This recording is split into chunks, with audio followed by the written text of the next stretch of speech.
I now give the floor to Mr. Jean-Pierre Lacroix. Thank you, Mr. President.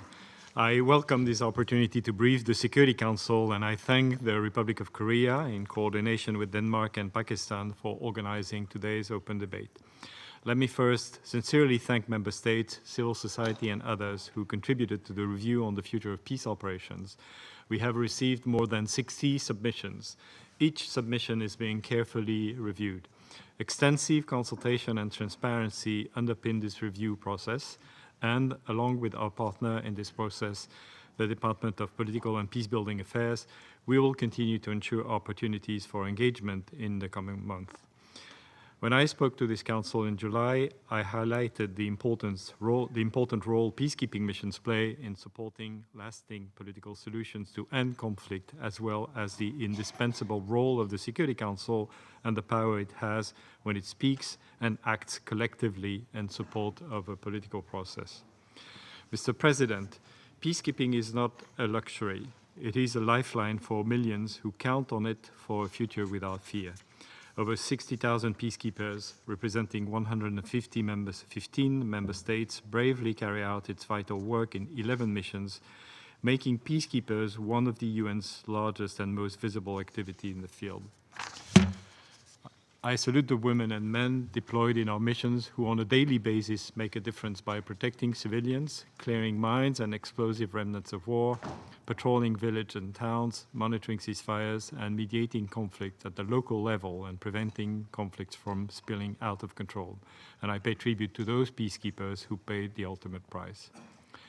As we look at the world, achieving lasting political solutions seems increasingly challenging.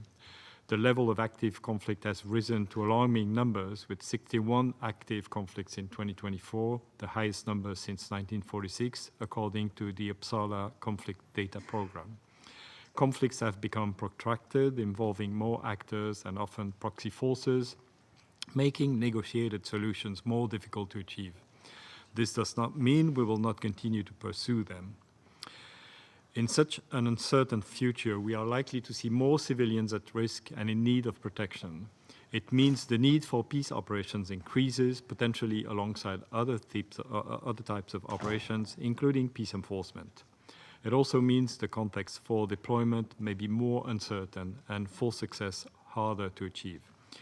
Yet, as we have started the second quarter of the 21st century, rather than retreat, we must use the expertise and the valuable lessons from nearly 8 decades of peacekeeping to use this valuable tool to respond to the legitimate expectations that the peoples hold towards the fulfillment of the Charter. But we need not wait for the peace operations review to continue proactively doing our utmost to strengthen the effectiveness of UN peacekeeping. Before speaking further to what is needed for the future of peace operations, I would like to briefly convey a few examples of what we already achieved this year through our implementation of Action for Peacekeeping Plus, or A4P+. First, peacekeeping missions continue to promote political solutions to conflict at the regional, national, and local levels. In the Central African Republic, for example, MINUSCA is supporting the government to take forward the 19th of April agreement between the government and 2 signatory armed groups that return to the peace process by supporting disarmament and demobilization of the Retour, Réclamation et Réhabilitation, that is 3R movement, and the Unité pour la paix en Centrafrique, the UPC movement, thus marking a major milestone in the continuing peace process.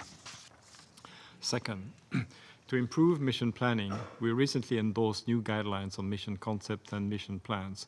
They are designed to improve clarity of strategy and enable missions to deliver on their mandates more effectively. Enhanced planning is critical to our effectiveness on the ground, and only the more so in the context of the liquidity crisis and geopolitical uncertainty. Third, to ensure we have the right capabilities and mindset, we continue to take forward the Uniform Gender Parity Strategy, that is UGPS. All categories of personnel deployed in the field continue to meet their UGPS targets, except for military contingents. But we keep working on that particular category. Recognizing the importance of continuous improvement, we recently conducted a review of the UGPS strategy. The review identified priority actions to take forward, including expanding the network of uniformed women peacekeepers and supporting uniformed leadership cadres. I would like to take this opportunity to request that member states put forward more female candidates for senior military appointments. We are also refining and augmenting specialized training. The Triangular Partnership Program, that is TPP, added new training modules on counter-IED and explosive hazards. TPP and the United Nations Mine Action Service, UNMAS, are also mainstreaming counter-IED considerations across engineering and medical courses. And this is only one demonstration out of many of how far we have come in systematically mitigating the threat of explosive ordnance. This speaks to my fourth point on improving our accountability to peacekeepers, including to improve their safety and security. Peacekeeping operations, often working with UNMAS, are mitigating the risks of explosive ordnance to peacekeepers and local populations. In South Sudan, for example, UNMAS cleared approximately 220 anti-personnel mines, more than a dozen anti-vehicle mines, and nearly 500 cluster munitions, and over 5,200 other EOs in UNMIS's area of responsibility.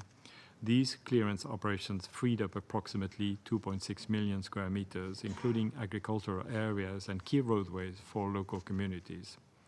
Fifth, we continue to do our utmost to uphold the highest standards of conduct and discipline. We continue pre-deployment training on conduct and discipline for all uniformed personnel, as well as in-mission training. We provide avenues for victims to come forward, investigate allegations of sexual exploitation and abuse, and when allegations are substantiated, we take the requisite action. From November 2024 to April 2025, that is the last 6 months, we repatriated 17 uniformed personnel on disciplinary grounds, and together with concerned member states, we have also actively sought solutions to address the too many pending paternity and child support claims, so that children fathered by peacekeepers and their mothers can have closure and assistance. Given time considerations, I do not want to be exhaustive in my remarks today on our most recent progress on strengthening peacekeeping. Rather, in the coming days, we will provide member states with a comprehensive report on recent progress and challenges implementing A4P+.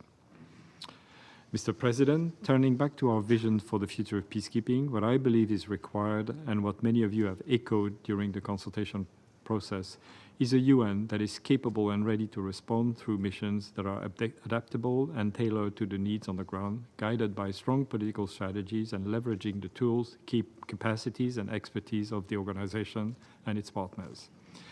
Based on your submissions and in furtherance of the ongoing reform process of Action for Peacekeeping Plus, I would like to highlight the following.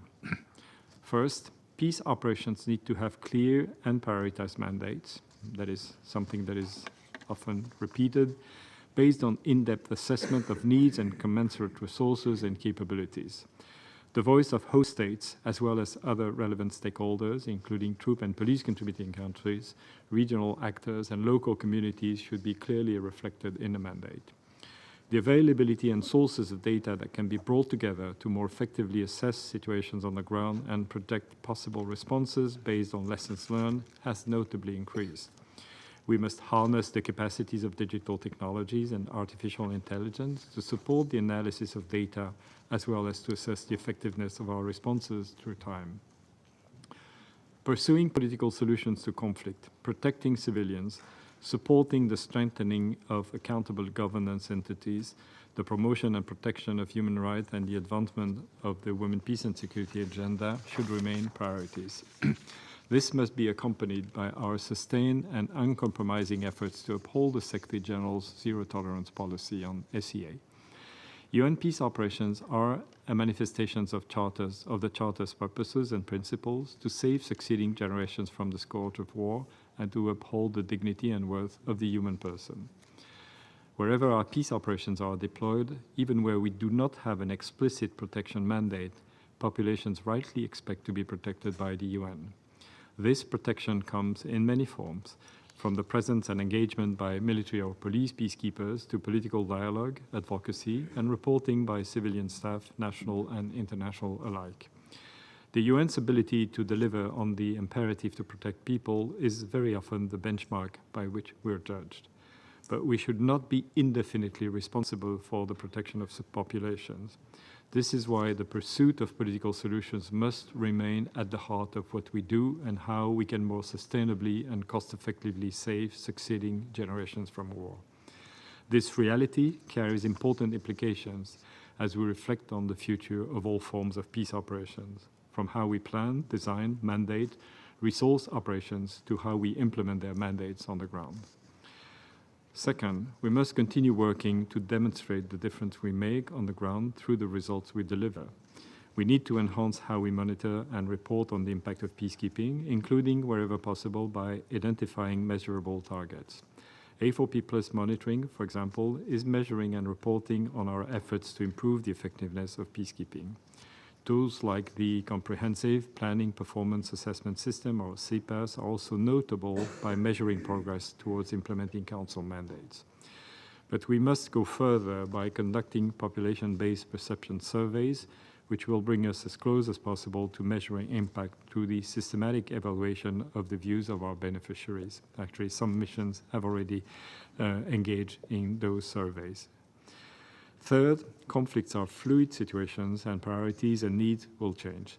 Such changes must be monitored and analyzed on an ongoing basis by all stakeholders so that mission mandates and operation can change accordingly. This requires greater flexibility in how missions are managed and resourced, how they can use their resources, including from a human resources point of view. Fourth, we recognize that complex situations, such as the ones in which we operate, require multifaceted responses.